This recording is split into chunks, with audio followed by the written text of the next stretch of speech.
Kita ke berita terakhir, Tribuners. Polres SBT gelar apel operasi Ketupat 2026.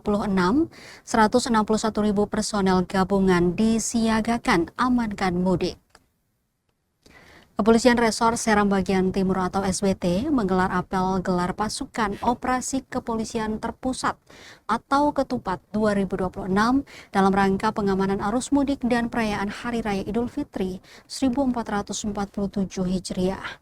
Apel tersebut berlangsung di lapangan apel Polres SBT, Jalan Wailola, Desa Administratif Wailola, Kecamatan Bula, Kabupaten Seram Bagian Timur, Kamis 12 Maret 2026.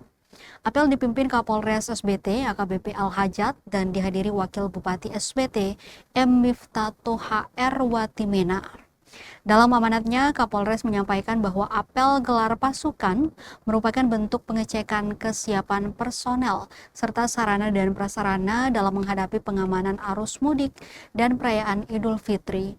Dalam kegiatan tersebut juga dilakukan penyematan pita tanda operasi kepada perwakilan personel sebagai tanda dimulainya operasi Ketupat 2026. Kapolres menjelaskan operasi Ketupat 2026 akan dilaksanakan selama 13 hari, terhitung sejak 13 hingga 25 Maret 2026. Operasi tersebut melibatkan sebanyak 161.243 personel gabungan dari unsur TNI, Polri, serta berbagai instansi terkait di seluruh Indonesia.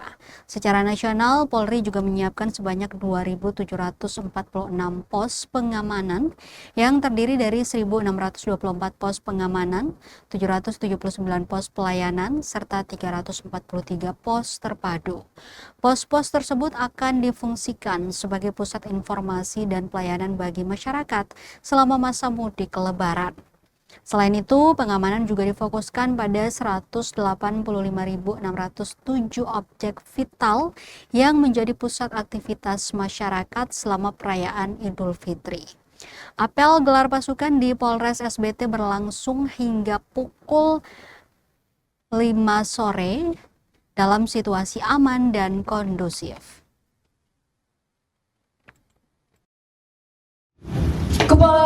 Situasi tersebut berimplikasi terhadap gejolak harga minyak dunia yang berdampak terhadap stabilitas ekonomi global.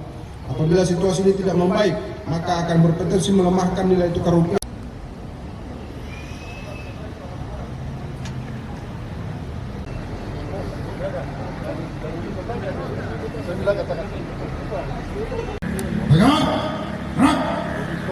Lagi, letak dalam. Satu langkah ke kanan.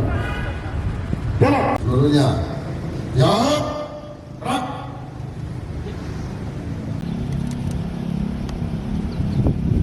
Penyematan telah dilaksanakan. Download Tribun X sekarang. Menghadirkan lokal menjadi Indonesia.